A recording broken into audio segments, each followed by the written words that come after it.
우리 내용 분량이 좀 많기 때문에 우리 두 번으로 나눠서 오늘은 앞부분을 말씀 나누도록 하겠습니다. 시대소망제 73장입니다.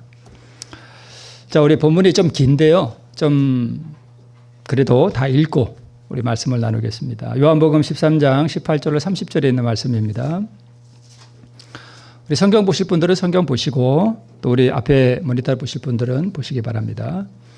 저가 나간 후에 예수께서 가라사대 지금 인자가 영광을 얻었고 하나님도 인자를 인하여 영광을 얻으셨도다. 만일 하나님이 저로 인하여 영광을 얻으셨으면 하나님도 자기로 인하여 저에게 영광을 주시리니 곧 주시리라.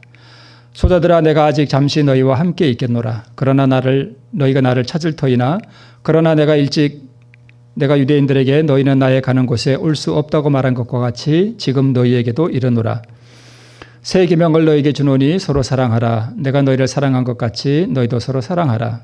너희가 서로 사랑하면 이로써 모든 사람이 너희가 내 제자인 줄 알리라. 시몬 베드로가 가로되 주여 어디로 가시나이까? 예수께서 대답하시되 나의 가는 곳에 너희가 지금은 따라올 수 없으나 후에는 따라오리라.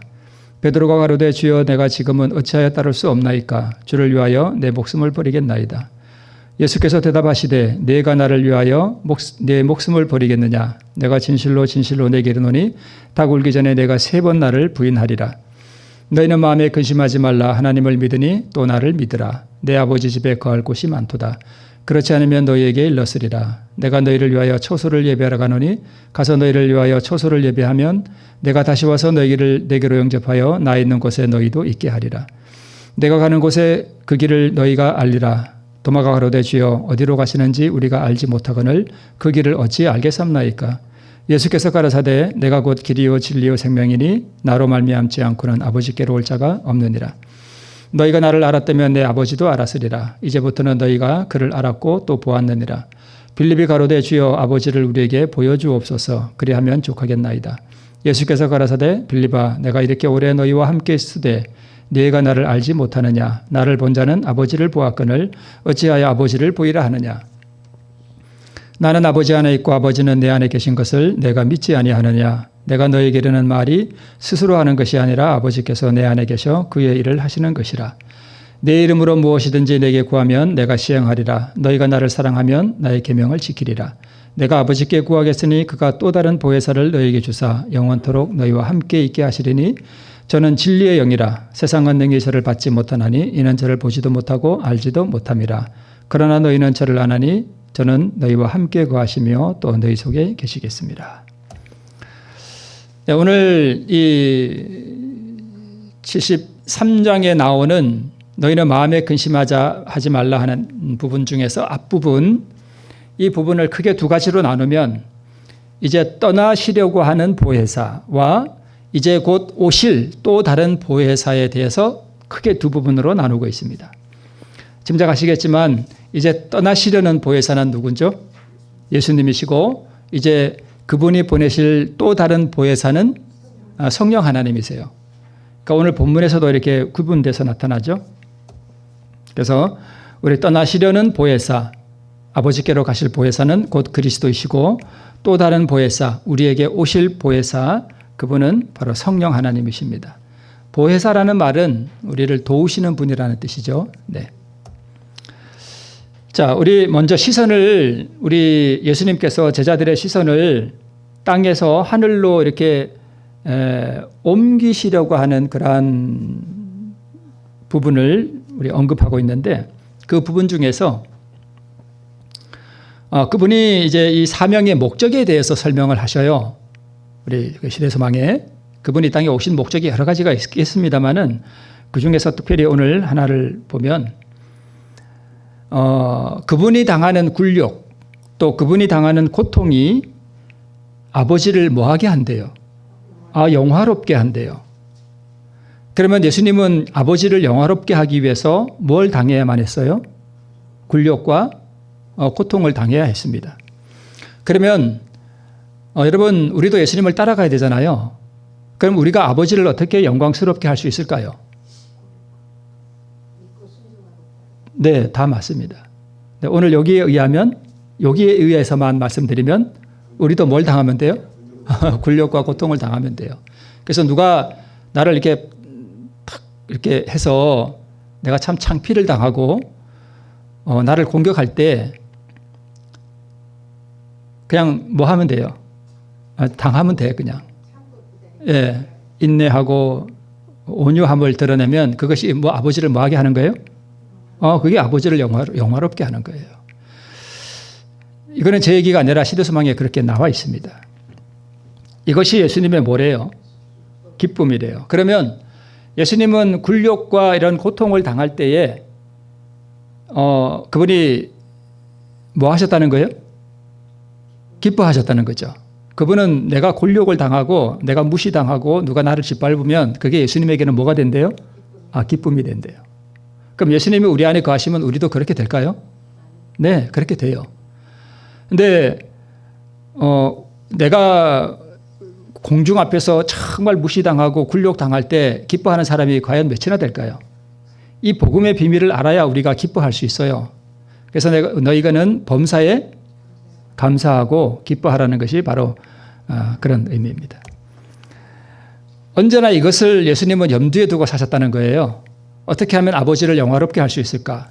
그럼 아버지를 영화롭게 하려면 내가 말할 수 없는 굴욕을 당하고 그리고 내가 고통당할수록 그리고 그 가운데서 내가 온유함을 드러낼수록 우리 아버지를 영화롭게 하니까 예수님은 늘 그걸 염두에 두고 사셨다는 거예요. 그래서 누가 자기를 굴욕 주고 그러면 예수님은 왜 기뻐하셨어요?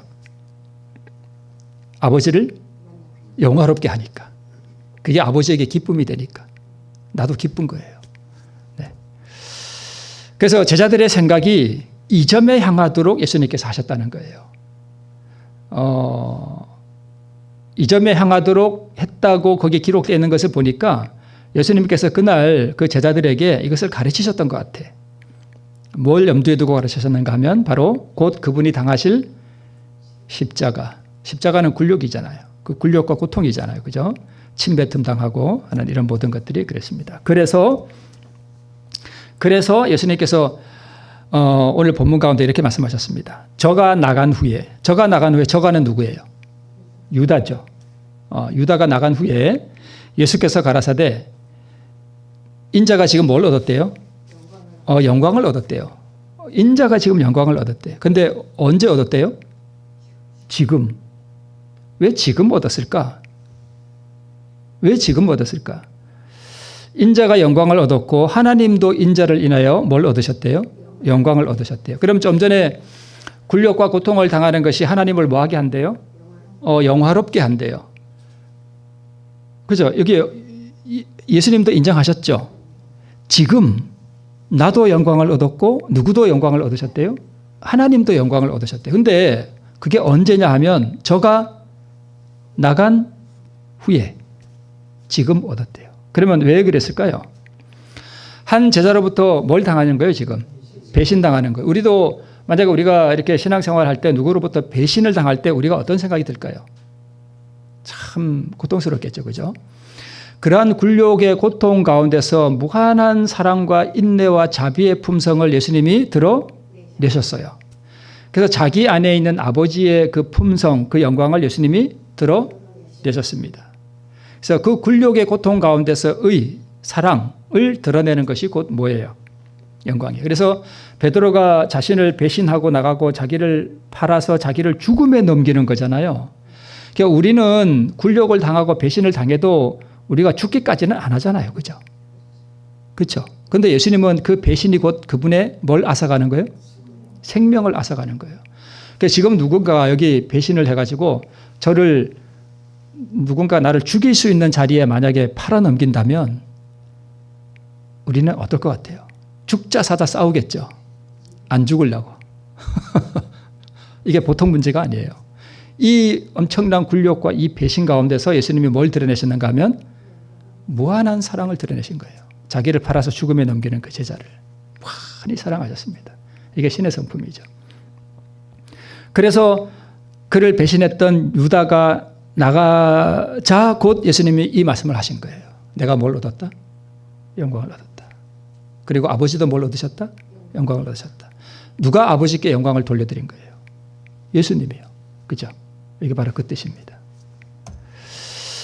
자, 그래서 우리는 존귀한 분의 영접을 받으면 우리는 영광입니다. 우리 뭐 대통령이 우리 집에 방문하면 영광이죠. 영광이죠. 이건 세상의 관점이고요. 근력의 경험 가운데서 온유함을 드러내면, 즉 나를 죽이면 이것은 하늘의 영광이 되는 것입니다. 반대죠. 자, 이제 다시 우리 예수님께서 이제 이별을 예고하셔서 제자들에게 내가 떠나간다. 이제 우리 뭐 해야 된다? 이별해야 된다. 이렇게 말씀을 했습니다. 그런데 세종 예식을 통해서 정말 겸비하게 된 이 제자들은 회개했어요. 그때 정말 진심으로 회개했습니다. 회개하고 나서 이 제자들의 마음 가운데 들었던 그 생각이 뭐냐 하면 예수님이 자기들의 생명보다 더 뭐하다? 소중하다고 느꼈습니다. 이게 회개한 사람들의 특징이에요. 예수님이 나보다 내 모든 것보다 누가 더 중요해요? 예수님이 더 소중해. 그래서 예수님을 진짜 사랑하게 됐다는 거죠. 네. 물론 베드로는 좀 이따 예수님 부인할 것이만. 그래서 우리가 예수님을 지금 정말 사랑하는 어떤 그런 느낌이 들잖아요. 절대 그 느낌을 신뢰하면 안 돼요.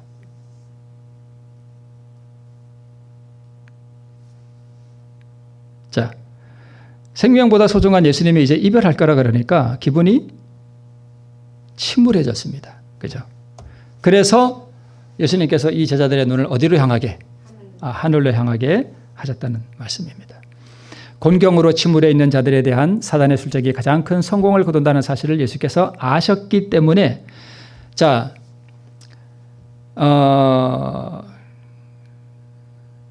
여러분 이걸 좀 아셔야 됩니다.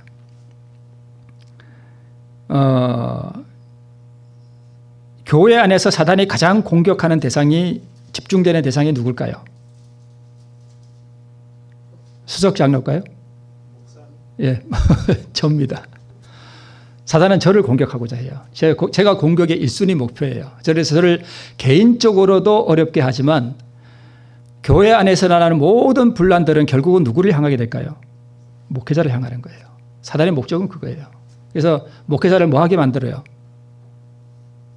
침울하게 만들어요. 우울하게 만들고 그러면 목회자가 이렇게 침울해지고 맥이 빠지면 그 교회는 심각하게 어려움에 빠집니다.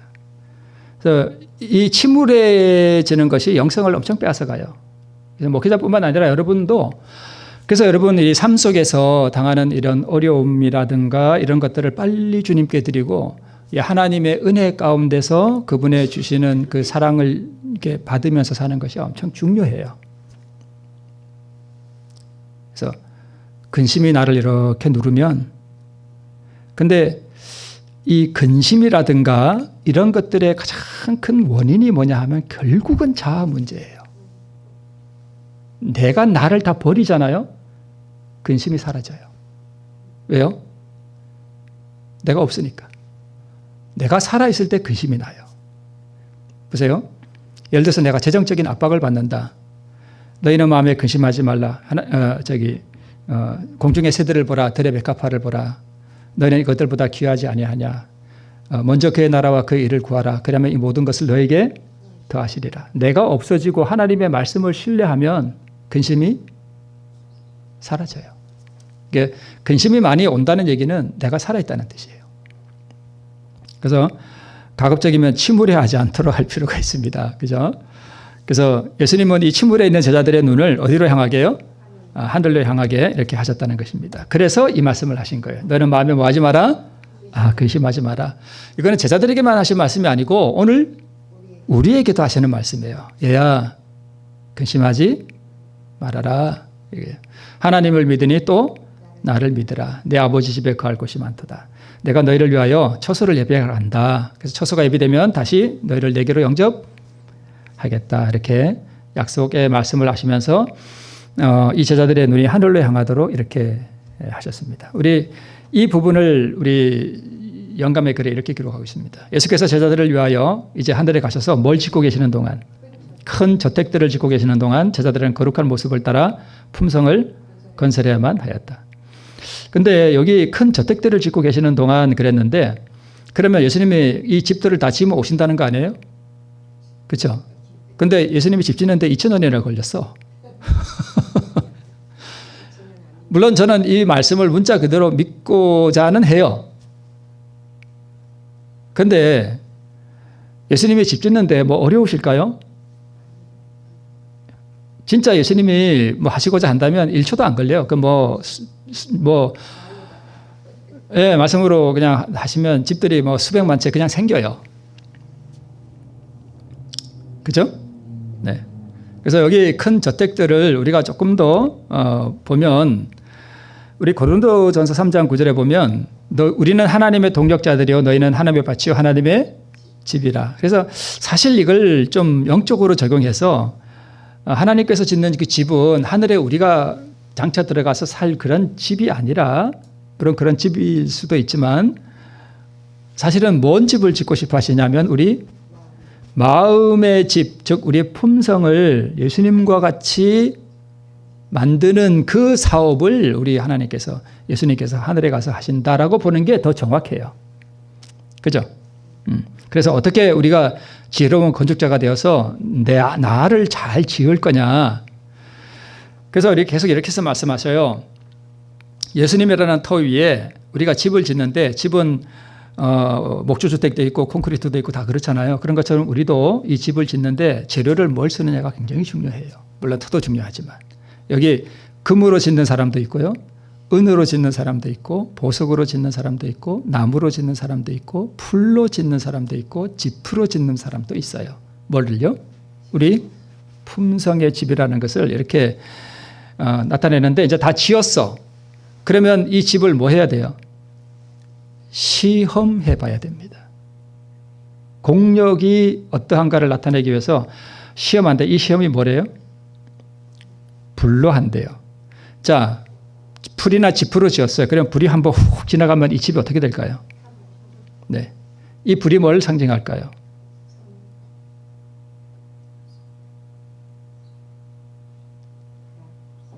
굴욕, 네. 고통 또는 유혹 여러 가지로 올 수 있겠죠. 이 집을 잘못 지으면 누가 나를 한번 이렇게 다 굴욕을 주면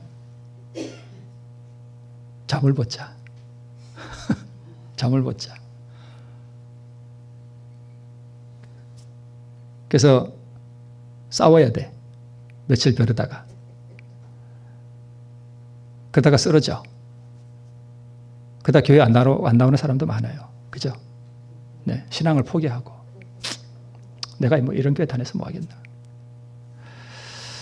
불이 우리의 공력을 시험한다는 것입니다. 내가 짓는 집이 지금 어떤 집인가 하는 것을 그렇게 한다는 것입니다.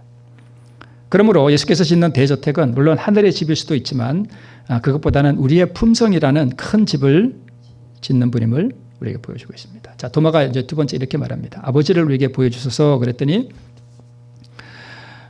인성을 입으셨으나 그분이 여전히 신성을 가지신 하나님이시죠. 사업과 품성과 말씀 가운데서 아버지가 계속 드러났는데 이 제자들은 그 가운데서 누구를 못 보는 건가 하면 아버지를 못 봐요. 이를 깨닫지 못했습니다.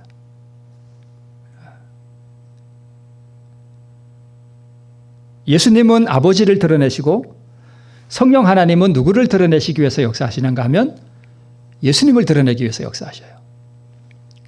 예수님은 아버지를 드러내기 위해서 오셨고 성령 하나님은 예수님을 우리에게 보여주시고 예수님께로 우리를 이끌기 위해서 우리에게 오시는 분입니다. 자, 성육신의 목적 중 하나를 또한 이렇게 말하고 있습니다. 무슨 목적으로 신성과 인성이 연합되었는가에 관하여 제자들이 이 이야기를 심히 예수님께서 갈망하셨대요. 우리도 하나님께 복종하면 완전한 그리스도의 인성을 가질 수 있다. 즉 예수님처럼 우리도 그 인성을 가지고 온전히 우리 하나님께 복종하고 순종할 수 있다는 것을 보여주시기 위해서. 그 다음에 신성과 인성이 연합되면 우리가 예수님보다 더 큰 일을 하겠다고 우리에게 보증해 주셨어요. 이 더 큰 일은 더 위대하거나 더 고귀한 일이라기보다는 우리의 사업이 예수님의 사업보다 더 확장되리라는 것을 의미해요. 우리 가운데는 마지막 때에 늦은비 성령을 받고요. 진짜 병 고치는 이적, 뭐 놀라운 이적을 행할 사람들 우리 가운데 많이 있어요. 이런 이적이 일어나고 또 예수님이 복음 사업을 한 것보다 우리는 더 범위를 넓혀서 전 세계적으로 복음을 전하는 그런 일들을 우리에게 한다고 약속해 주신 것입니다. 그래서 이 사업의 성공의 비결은 예수의 이름으로 힘과 은혜를 구하는 데 달려 있다라고 말씀을 하셨습니다. 예수의 이름으로 뭘 얻어요? 힘과 은혜를 얻는 데 달려 있다. 우리가 기도할 때 왜 예수님의 이름으로 기도하죠? 예수님께서 그렇게 하라고 그랬으니까 우리가 예수님의 이름으로 기도하는 거예요. 물론 예수님의 이름으로 기도한다는 게 많은 의미를 우리가 가지고 있지만 여기 보면 맨 밑에 보면 내 이름으로 너희가 뭐하라? 아버지께 구하라 이렇게 말씀하셨습니다. 그러면 아버지께 구하는 것을 아버지께서 우리에게 주실 때 아버지는 그것을 누구의 이름으로 주시는가 하면 예수의 이름으로 우리에게 주신다는 것입니다. 그래서 어떤 분은 기도할 때 이래요. 공중 기도를 하는데 예수님 이렇게 기도를 시작해요. 물론 우리가 사적으로 그렇게 기도해도 뭐 잘못했다고 말하기는 그렇지만 우리가 진정으로 기도하는 분은 우리의 기도를 받으시는 분은 누구예요? 아버지 하나님이에요. 그 기도를 최종적으로 받으시고 응답해 주시는 분은 누구라고요? 아버지 하나님이에요. 그래서 기도를 받으시고 응답해 주시는 분은 아버지 하나님이시고 예수님은 우리의 기도를 아버지께 올려드리는 중보자이세요. 그래서 여러분 공중 기도를 할 때 제가 전에 있던 어떤 교회에서 자꾸 예수님하고 기도하길래 공중기도에서 그거 아니다. 공중기도할 때는 절대 예수님 부르지 마라. 아버지 하나님께 기도하는 거다. 그랬는데도 자꾸 예수님 해. 그 입이 붙었나 봐. 살다가 위급한 상황에 대해서 예수님 이게 잘못됐나요? 아니죠. 괜찮아요. 그러나 정식 기도, 공중 기도에서는 반드시 아버지 하나님께 기도를 올려야 됩니다. 그리고 가급적 우리 사적인 기도도 모두 아버지 하나님께 기도를 올리는 거예요. 그러면 우리의 기도를 받으면 우리의 그 회개와 찬양과 자복과 감사의 모든 기도가 아버지께로 올라가는데 그거를 예수님이 먼저 받으셔요. 받으시는데 우리의 기도를 예수님이 아버지께 올려드리기에는 우리의 기도는 너무 더러워요. 왜요? 타락한 육체 가운데서 나왔기 때문에. 그래서 그분은 자신의 흠없는 의의 공로를 그 기도에 그분이 왜 향로를 가지시냐 하면 그 향로에 우리 기도를 담으시는데 자기의 그 피의 공로, 그 흠없는 의의 공로를 거기에 담으시는 거예요. 그래서 아버지께 올려드리는 거예요. 왜 예수님이 중보자이시냐 하면 우리의 기도가 아버지 하나님께 바로 올라갈 수가 절대 없어요. 너무 더러워서 아버지께서 그것을 절대 받으실 수가 없는 거예요. 그래서 우리의 기도에 그분의 흠없는 의의 공로를 첨부하셔서 그분이 그것을 아버지께 올려드리면 아버지는 우리의 기도를 보시는 것이 아니라 뭘 보는 거예요? 예수님의 그 피의 공로, 그 흠없는 그 의의 순결을 보시고 그 기도를 받으시는 거예요. 그래서 예수님이 중보자이세요. 그리고 우리가 기도할 때 우리의 기도를 힘있게 하고 우리의 기도를 만드시는 분은 성령 하나님이세요. 성령 하나님이 그래서 역사하지 않으시면 우리는 우리의 기도가 하늘로 올라가지도 않습니다. 여기에 그게 다 나와 있죠. 다 나와 있네요. 이게 붉은 글씨 보면 밑에 완전하신 자신의 아름답고 향기로운 향과 함께 이것을 하나님 앞에 뭐 한대요? 바치는 거예요. 그래서 우리는 기도를 예수님께 하는 것이 아니라 아버지 하나님께 하는 것입니다. 그래서 자, 두 번째는 이제 성령 하나님에 대해서 우리에게 말씀하고 계셔요. 어느 때나 어느 곳에서나 모든 슬픔과 고통 중에서나 앞길이 캄캄하고 장래가 암담하게 보일 때에 또한 우리가 무기력하고 또 외로움을 느낄 때에 믿음의 기도의 응답으로서 누가 보내주신대요? 보혜사, 성령 하나님을 우리에게 보내주신다는 것입니다.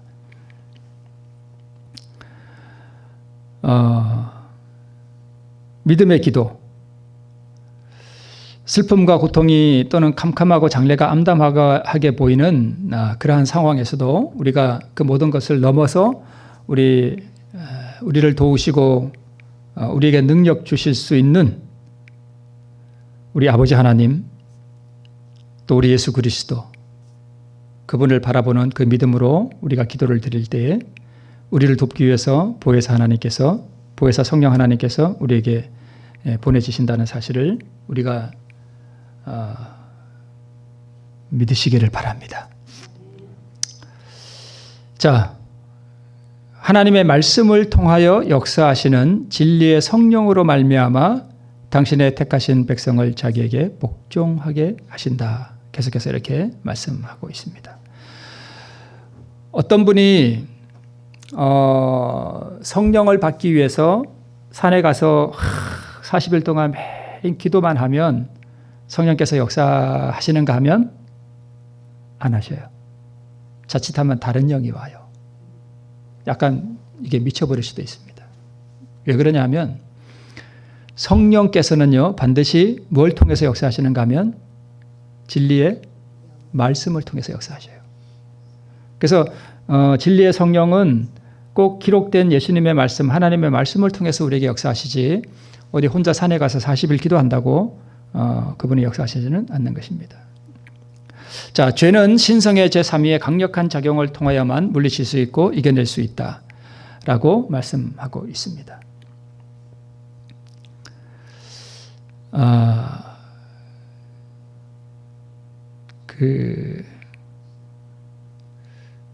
어떤 분은 성령 하나님을 안 보는 분들도 계셔요.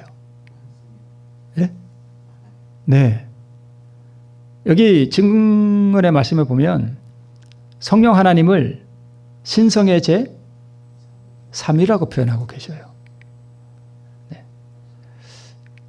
근데 성경이나 이렇게 성경을 읽어보면 성령 하나님이 안 나오고 아버지 하나님과 예수님만 마치 계신 것처럼 이렇게 표현된 부분이 있는데 우리 선지자는 우리에게 뭐라고 말씀하셨는가 하면 성령은 우리에게 오묘이고 신비다 그랬습니다. 우리 잘 몰라요, 성령 하나님에 대해서. 우리가 하늘에 가면 그분이 어떤 분인지 우리가 또 더 깊이 알게 될 것입니다. 그래서 성령이 아니면 우리는 회개조차도 할 수 있고 우리는 주님께로 나가는 그런 역사조차도 우리는 이룰 수 없습니다. 자, 우리 마지막으로 그러면 어떻게 우리가 성령의 선물을 받을 수 있느냐 하는 부분을 우리가 잠깐 한번 좀 보도록 하겠습니다. 어떤 부분은 설교를 통해서 또는 말씀을 통해서 성령에 관해서 우리가 많이 말하지만 아무런 유익을 얻지 못하는 경우가 참 많이 있는데 그 이유는 거룩한 능력의 지도와 제재를 받도록 영혼을 복종시키고자 하지 않기 때문에 그렇다는 것입니다. 그러니까 하나님의 말씀에 우리가 복종하고 거기에 우리의 자아를 굴복시키려고 하는 그 결심과 결단이 없기 때문에 그렇게 하고자 하는 의도가 없기 때문에 내 뜻을 펼치고 내 주장을 주장하고 싶은 그러한 욕망 때문에 성령께서 우리에게 역사하실 수가 없다는 거예요. 그래서 우리가 성령 하나님을 사용하는 것이 아니라 성령 하나님이 우리를 사용하셔야 되는데 자, 농부가 이 소를 이용해서 밭을 가려고 하는데 이 소가 농부를 사용하는 거예요? 농부가 소를 사용하는 거예요? 농부가 소를 사용하는 거죠. 그런데 많은 사람들이 성령을 자기가 사용하려고 한다는 거예요. 근데 농부가 소를 이렇게 밭을 가려고 하는데 소가 뭐 하는 동안만 농부가 소를 사용할 수 있는가 하면 농부가 의도하는 대로 복종하고자 하는 소를 통해서만 농부는 일을 할 수가 당연히 있죠. 그래서 소는 이런 거 전에 한번 말씀드렸죠, 제가. 그 소 그림을 내가 이렇게 바꿔는 거 한번 보여드리면서 소는 자기 주장이 절대 없습니다. 그죠? 자기 주장 절대 하지 않습니다. 이렇게 하는 거죠. 넘기고 이렇게 당기고 하면 다 그 농부가 하는 대로 다 순종하고 갑니다. 그게 그렇게 해야만 성령 하나님께서 우리에게 오실 수 있고 우리에게 죄를 이길 수 있는 능력도 주시고 힘도 주시고 또 우리를 하늘 예수님께로 데려갈 수 있는 그러한 힘이 또 능력이 된다는 것을 우리가 보여주는 것입니다. 네. 마지막 장면에 했습니다. 자, 오늘 두 부분 말씀드렸죠. 떠나시려는 보혜사, 오시려는 보혜사, 우리 두 부분을 말씀하셨습니다. 예수님은 인성의 제약 때문에 온 세상에 편만하게 계실 수가 없으셨어요. 그래서 오히려 온 세상에 두루 편만할 수 있는 성령님을 우리에게 보내주신다는 그 약속을 우리에게 보여주셨습니다. 오늘 주님께서는 떠나가시면서 오늘 우리에게도 무엇을 약속해 주셨는가 하면 성령 하나님을 우리에게 풍성하게 부어주실 것을 약속해 주셨습니다. 오늘 이 성령 하나님의 은혜와 역사를 통해서 또 우리도 제자들처럼 눈을 하늘로 들고 우리 영원한 하늘집을 바라보면서 우리 승리하시는 생애를 살아가시는 우리 모두 되시길 바라면서 말씀을 마치겠습니다.